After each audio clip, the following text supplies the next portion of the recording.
জন সবসময় বোতলটি একদম নিখুঁতভাবে কিক মেরে কচরা ড্যাঙে ফেলত। এটি দেখে ফুটবল কিং ভাবল জনে অসাধারণ প্রতিভা আছে, কিন্তু জনের বাবা, যিনি একজন পরিচ্ছন্নতা কর্মী ছিলেন, সঙ্গে সঙ্গে এসে জনকে মারতে লাগলো। তিনি পর্যন্ত বললেন যে জন পুরো জীবন শুধু কচরা তোলার জন্যই জন্মেছে। ততক্ষণে একটি বল জনের কাছে এসে গেল। জন সঙ্গে সঙ্গে বুঝতে পারল এটি বিশ্বকাপের অফিসিয়াল বল। সে নিজেকে থামাতে পারল না এবং বলটি শক্তভাবে কিক মারল। একটি সুন্দর বাঁকানো শট সবাইকে হতবাক করে বলটি সরাসরি গোলে পৌঁছল। ফুটবল কিং জনের প্রতিভা অত্যন্ত প্রশংসা করল। এই সময় সহকারী লক্ষ্য করল যে জন দেখতে একদম যুব ফুটবল কিং এর মতো। এটি শুনে জনের বাবা আতঙ্কিত হয়ে স্টেডিয়াম থেকে জনকে সঙ্গে করে চলে গেল। কিন্তু ফুটবল কিং জানত না যে যাকে সে কিছুক্ষণের জন্য দেখেছে আসলে তার নিজের ছেলে। 18 বছর আগে তার ছেলে ধনী জীবন পাবে এমন আশা নিয়ে পরিচ্ছন্নতা কর্মী গুপ্তভাবে তার ছেলে ফুটবল কিং এর ছেলের সাথে বদলে দিয়েছিল। কয়েক বছরে ফুটবল কিং সবসময় চেয়েছিল যে তার ছেলে হবে পরবর্তী প্রজন্মের ফুটবল কিং, কিন্তু সে দেখল তার ছেলের মধ্যে ফুটবলের কোনো প্রতিভা নেই। বাড়ি ফিরে জনের বাবা স্টেডিয়ামে জনের আচরণ দেখে অত্যন্ত রেগে গেল। তিনি বেল্ট বের করে জনকে মারার চেষ্টা করলেন। এটি দেখে জনের বোন তার ভাইয়ের প্রতি সহমর্মিতা দেখালো। সে নিজের শরীর দিয়ে ভাইকে রক্ষা করল।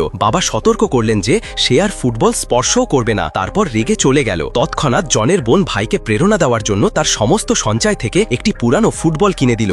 জন বলটি হাতে পেয়ে ঠিক করল সে তার বোনকে ধনী জীবন দেবে। এরপর জন কঠোর পরিশ্রম শুরু করল। প্রতিবার যখন জন বল কিক মারত এটি নিখুঁতভাবে লক্ষ্যবিন্দুতে পৌঁছত। ফুটবল কিং এর ছেলে একই মাঠে অনুশীলন করছিল। অন্যান্য খেলোয়াড় তার পথে আসার সাহস পেত না, কারণ সে ফুটবল কিং এর ছেলে। এটি তাকে মনে করালো যে সে খুব ভালো খেলোয়াড়। অহংকারে সে বলটি শক্তভাবে মারল, কিন্তু হঠাৎ বলটি জনের বোনকে লেগে গেল। জন সঙ্গে সঙ্গে দৌড়ে গিয়ে তার বোনকে বাঁচালো এবং ফুটবল কিং এর ছেলের কাছে বল ফিরিয়ে দিতে বলল, কিন্তু সে মাফ চাইতে গিয়ে জনকে হাঁটু গেড়ে বল ফিরিয়ে দিতে বলল। রাগে জন বল কিক মারল এবং সরাসরি গোলে ঠেলে দিল। সবাই হতবাক হয়ে গেল। দর্শকরা চিৎকার করে জনকে মাঠে খেলার জন্য চাইতে লাগলো। জনও তার বোনের জন্য ন্যায় বিচার দিতে প্রস্তুত হলো। মাঠে নেমে জন সহজেই একটি কৌশলে ডিফেন্স পার হয়ে গেল, কিন্তু কেউ লক্ষ্য করল যে এই কৌশলটি পরিচিত। তারপর জন বল কিক মারল। বলটি বাতাসে উড়ে সমস্ত ডিফেন্স পার করে গোলে পৌঁছল। এবার কেউ সঙ্গে সঙ্গে চিনে নিল এটি ফুটবল কিং এর প্রসিদ্ধ কৌশল। সহকারী চুপি চুপি এটি নিজের ফোনে রেকর্ড করল এবং ফুটবল কিং এর কাছে পাঠালো। ফুটবল কিং যখন এটি দেখল তখন সে জনের পরিচয় নিয়ে সন্দেহে পড়ল। টিকটকে 3000 লাইক সঙ্গে 10,000 ভিউ, মাত্র 90 টাকা। কিনতে হলে এই নম্বরে হোয়াটসঅ্যাপে SMS করুন।